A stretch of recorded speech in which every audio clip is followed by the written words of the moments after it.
A wartime spy who infiltrated a group of British Nazi-sympathisers has been identified as a bank worker from Surrey. It was October 2014. Thousands of miles from Surrey, on Vancouver Island, Krista MacDonald's phone rang. A cousin called from England to say that there's a lot of news about your father. It's just been released into the papers and on the radio. And then all the newspapers started phoning. First it was Britain, and then when it hit Canada, all the newspapers, TV stations, etc. were calling. It was hard really to take it all in. I had somebody come to the door. I belonged to the genealogy club. Somebody went through the genealogy club. Somebody went to our local bookstore and tried to get hold of me that way. Krista MacDonald's father was called Eric Roberts. He had died 42 years earlier. MI5 had just released Eric Roberts' file. MacDonald knew her father had been some sort of secret agent. He told her when she was 10 years old, but they had never talked about the details. I knew just instinctively from early childhood to be quiet, and if anybody asked what our father did for a living, to ask our parents, and definitely knew not to sort of seek out attention for ourselves. The news brought back memories of her childhood in wartime Britain. For the first time, some of the quirks of her family life began to make sense.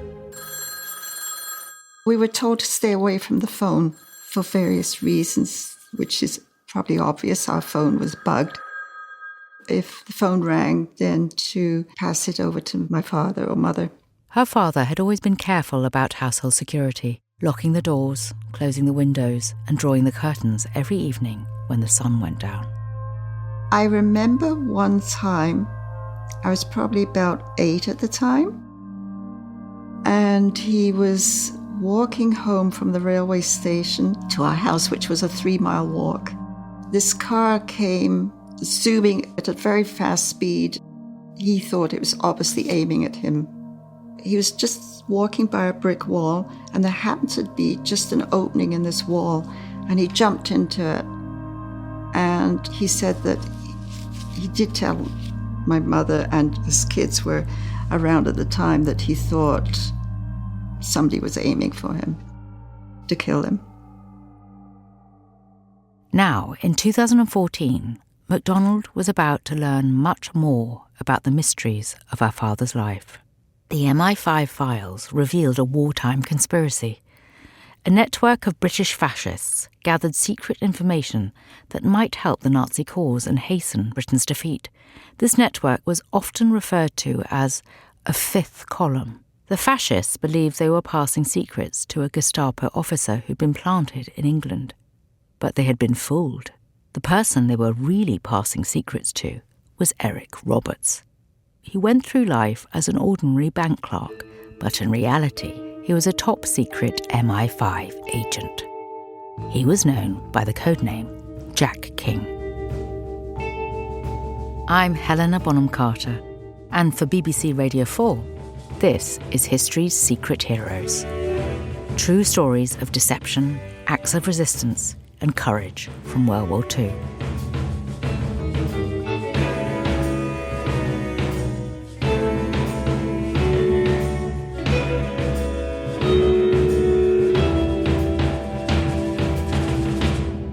Jack King and the Fifth Column.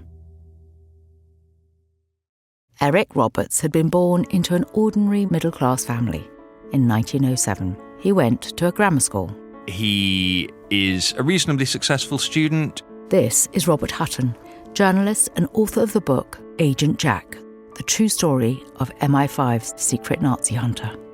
He goes to the mining college as a teenager, doesn't like it, doesn't get on with the machines. And at 17, he moves to London to seek his fortune.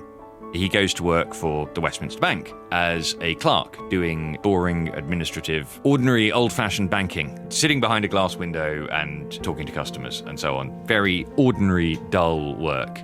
But even at 17, he has a bit of a secret life, because one of the things he does very shortly after moving to London is start going to political meetings. The political climate of early 1920s London was febrile. Until 1918, only men who owned property were allowed to vote in elections. This meant 40% of British men and 100% of British women could not vote. Large numbers of veterans would have come back from war and still have had no say in the running of their country. To avoid this obvious injustice, the Representation of the People Act was passed in 1918. All men over 21 were given the vote, as were women over 30 who met a property qualification. This changed the British political landscape, bringing in millions of new voices. Many of those who had lived through the First World War were frustrated by the failures that had brought the world to such a crisis. All sorts of stuff swirling around, people looking for people to blame, people looking for an explanation. Why is my life the way it is? Whose fault is this?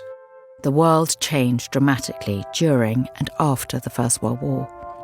Across Europe, monarchies fell and new regimes arose. In particular, the Russian Revolution in 1917 was a shock to much of the rest of the world.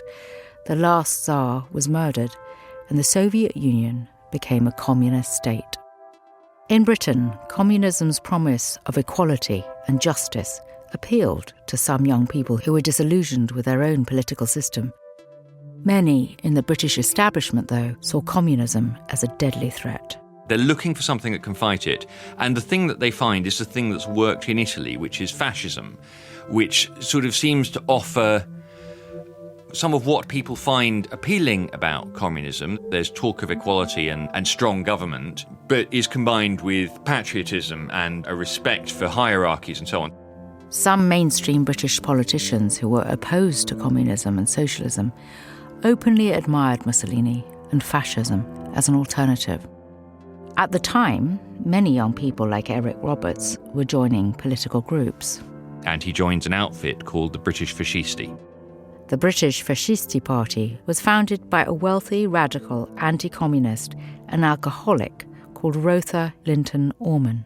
Her party was the first in Britain to claim the name fascist. As her party's Italianate name suggests, she was inspired by Benito Mussolini.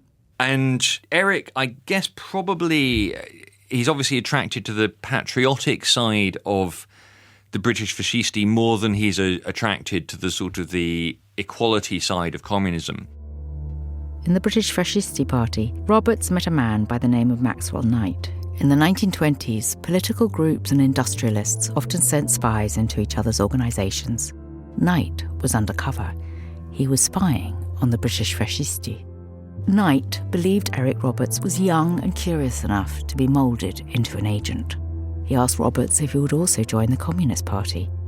His assignment would be to attend communist meetings and report back to him. Roberts agreed. And Eric Roberts, recruited as a spy, which is, to a teenage boy, far more exciting than politics, finds himself trying to penetrate the communists. As Roberts began his spying career, British fascism was just getting started. The young MP, Sir Oswald Mosley, had ridiculed fascists while serving as a Conservative, then an Independent, then a Labour MP. Yet after his ideas were rejected by the Labour Party in 1930, he left that too. Mosley created his own political party, the New Party, which quickly took a turn into fascism. Mosley made the front page of Time magazine, which described him as Britain's Hitler. In 1932, he incorporated the New Party into a more ambitious organisation, the British Union of Fascists. Mosley believes in the strongman theory of politics, that the problem that governments have got is too much democracy. And he looks across Europe and which are the successful political parties in Europe in the early 1930s. And you've got Mussolini in Italy, who is seen as turning the country around. And rising up in Germany, you've got this guy Adolf Hitler and his Nazi party. And Mosley sees in the Nazis a model for political success. In 1933, Mosley's aristocratic wife died. 3 years later, he married one of his mistresses, another aristocrat, Diana Mitford. When Mosley marries Diana Mitford, he gets married in Joseph Goebbels' house, and Hitler is the guest of honour. And you look at the way that Mosley dresses, Hitler had his brown shirts, Mosley has his black shirts. He creates a paramilitary organisation that would have looked awfully familiar to anyone who had recently been in Germany, or indeed anyone who had fled Germany. Mosley moved the British Union of Fascists headquarters to a former teacher training college on the King's Road in Chelsea. The building was renamed the Black House. Mosley's fascist defence force, nicknamed the Black Shirts, became notorious for violence, especially against Jewish people and communist groups. This great meeting, the largest ever gathered under one roof in Great Britain, is the climax of a national campaign in which comparable audiences have assembled in every great city in this land to listen to the case for fascism. Though some in the British establishment had first hoped popular fascism might counterbalance communism, MI5 now began to recognise that fascism itself was a real threat. The word comes down from government to MI5, time to start looking at the British Union of Fascists. By this point, Eric Roberts had put spying behind him and had settled down. He's just got married to Audrey, a fellow clerk at the bank. But Roberts was bored. He applied repeatedly for jobs in South America, only to be rejected each time. He began to suspect that he was being passed over for men with public school educations, so he attempted to better himself, studying 5 nights a week and sitting 19 exams in banking, commerce, commercial law and economics. He even took elocution lessons to lose his Cornish accent. When he wasn't studying, he learned martial arts and read spy thrillers. In 1934, around the time of his marriage, Roberts wrote to his old spy handler, Maxwell Knight. And his controller comes back to him and says, I have a job for you. By this point, Knight had joined MI5.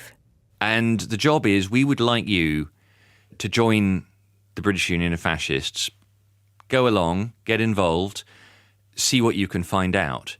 This was not an easy decision for Roberts, who would soon have a family to think about, but he still had some connections from his years in the Black House, so he accepted and joined the British Union of Fascists. Between 1934 and the start of the war, Eric Roberts is essentially a passive spy. Eric is rising, leaving the bank, going to a gents' toilets and changing into his black shirt uniform before heading off to headquarters in Chelsea. He's going along, playing the part of a keen member of the British Union and just reporting back who's saying who to what, who's involved, who has he seen, passing on whatever information he can.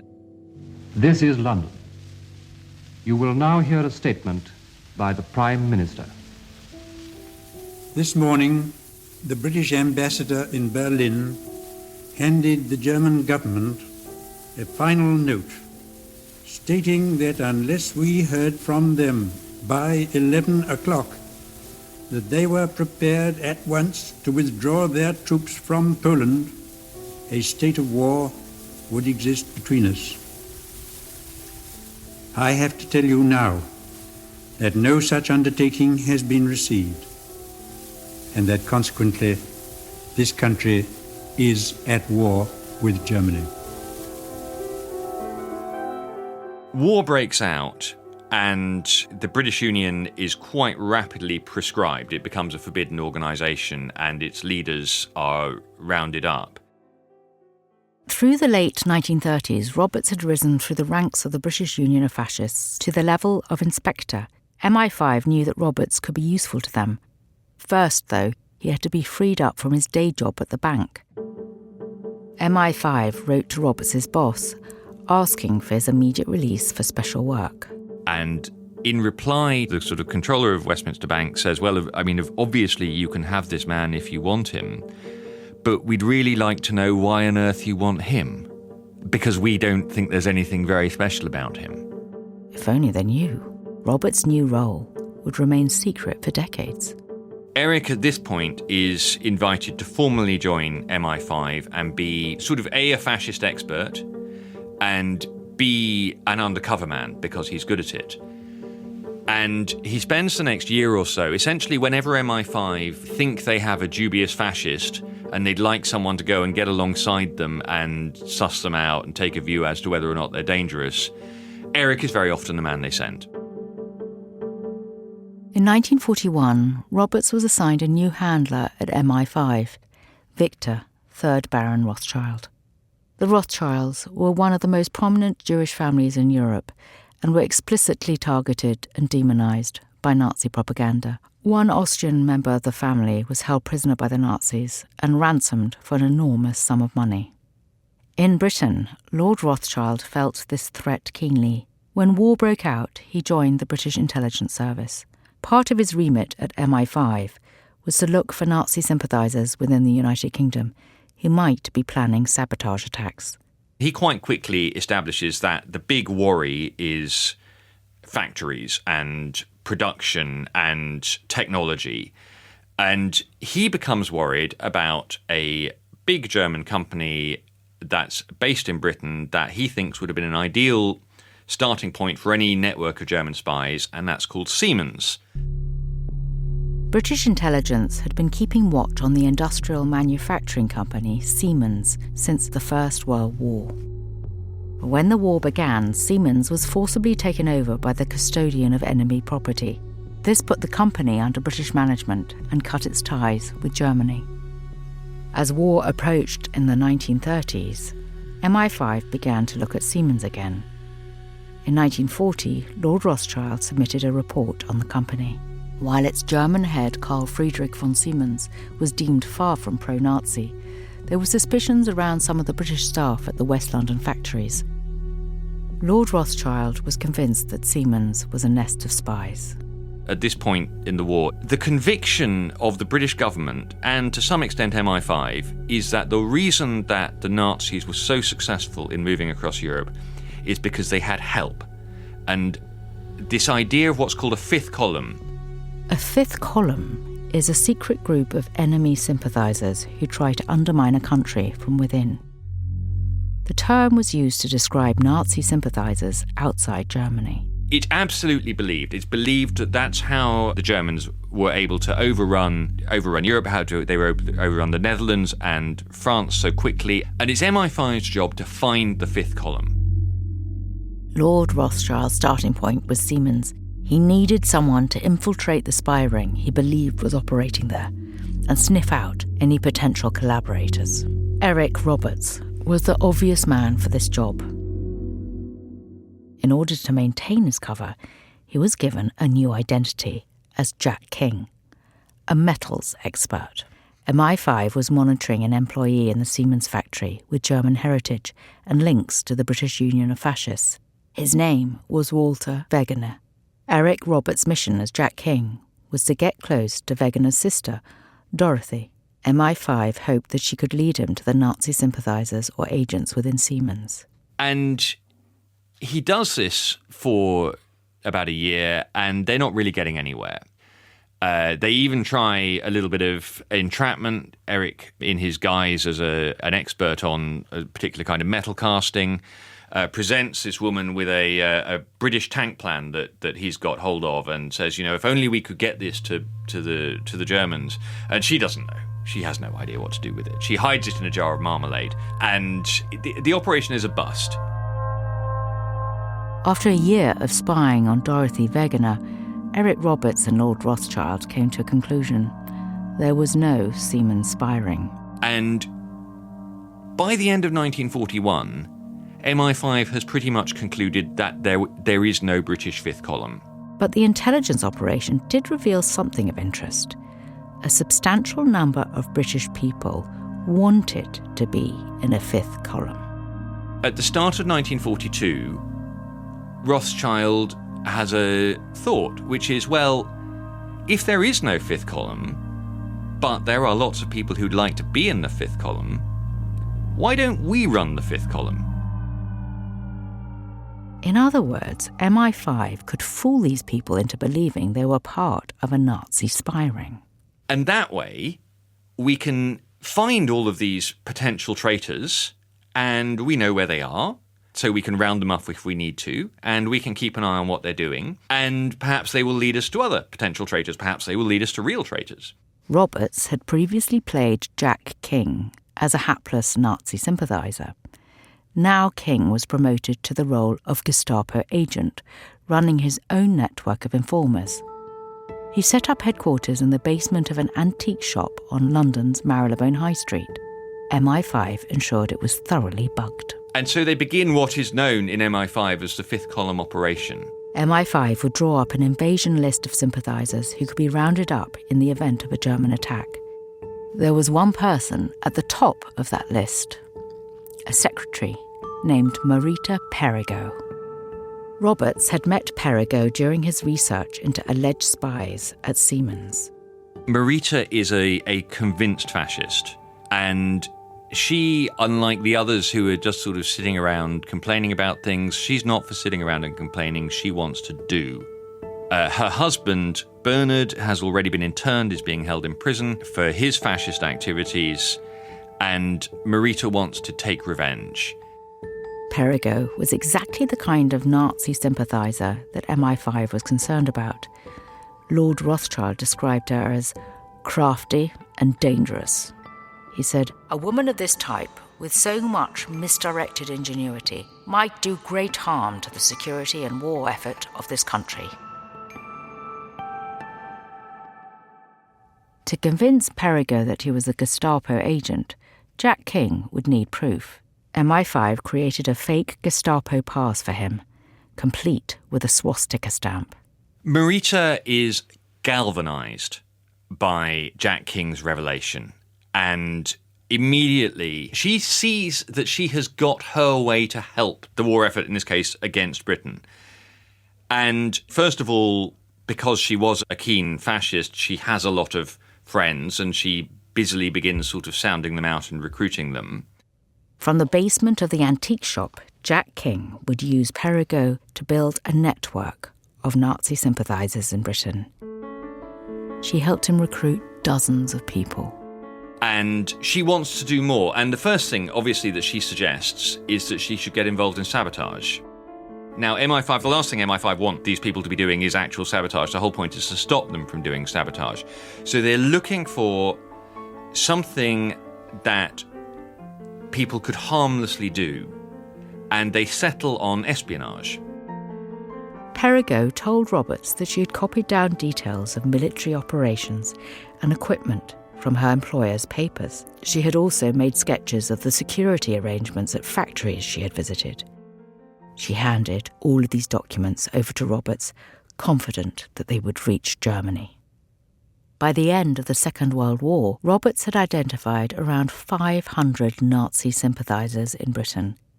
He had still not been exposed as the real identity of Jack King. And the problem MI5 has got is, what do you do with all of these people? Any lawyer would say, look, my client only did these things because this man came to him pretending to be a Gestapo agent. So you can't prosecute them. They consider telling them that they've been rumbled just to sort of to humiliate them.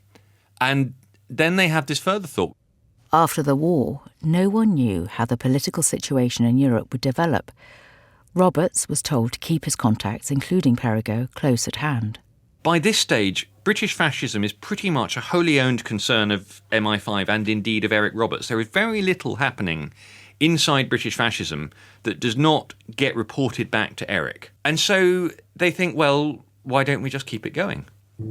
And so Eric says to his network, look, obviously things haven't worked out the way that the Gestapo hoped they would, but do stay in touch. You know, if you hear anything, here's how you can reach me. And, you know, who knows what the future will bring. After the war, Roberts was sent to Vienna, this time under orders from MI6, who were hoping to have him recruited as a Soviet agent.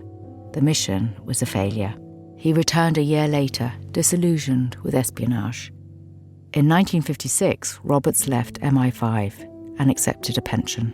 Still fearing for his family's safety if he were ever exposed, he emigrated to Canada. Roberts settled in Salt Spring Island, British Columbia. He wrote a book on local history and tended his garden. I think he felt safer. He wanted to lead a different life. Just get away from it all. Since his identity was finally revealed in 2014, Roberts has been acknowledged as a significant British agent in the Second World War. His work helped the British government understand, contain and control any threat posed by fascism and Nazi sympathisers within the United Kingdom. His daughter Krista remembers him simply as her father. When we went to bed, he always told us bedtime stories. So for my brothers, it was Teddy's Gang. And for me, it was about a girl called Heidi who got up to all kinds of daring things. Even with the release of her father's file, Krista still wonders how he managed his double life. I don't know how he kept his sense of humour because, he was under such stress all the time. He's so good at telling stories. Like he always had people mesmerised and just totally caught up in the story. After MI5 released the files in 2014, Robert Hutton spent 3 years researching the true story of the man known as Agent Jack King. One detail still astonishes him. At a special ceremony in January 1946, Eric Roberts presents Marita Perigo with medals on behalf of the Gestapo. Along with another member of the Fifth Column, Perigo was awarded a Nazi bronze medal for non-combat gallantry. She vowed to hide it in the stuffing of her armchair. And I believe that these were the last German medals awarded from World War II, and they were awarded to 2 British citizens by MI5.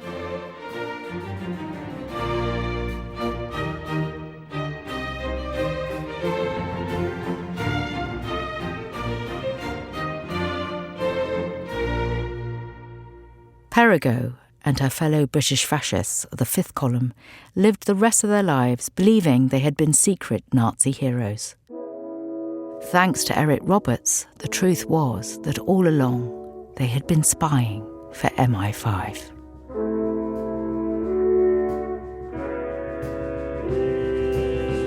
Next time on History's Secret Heroes, the untold story of the Albanians who risked their lives to save hundreds of Jewish refugees. Families took Jews into their families, fed them, took care of them, hid them, and whenever things became more dangerous, they would find ways to move them to other locations. Arslan Reznici and the Besa Code.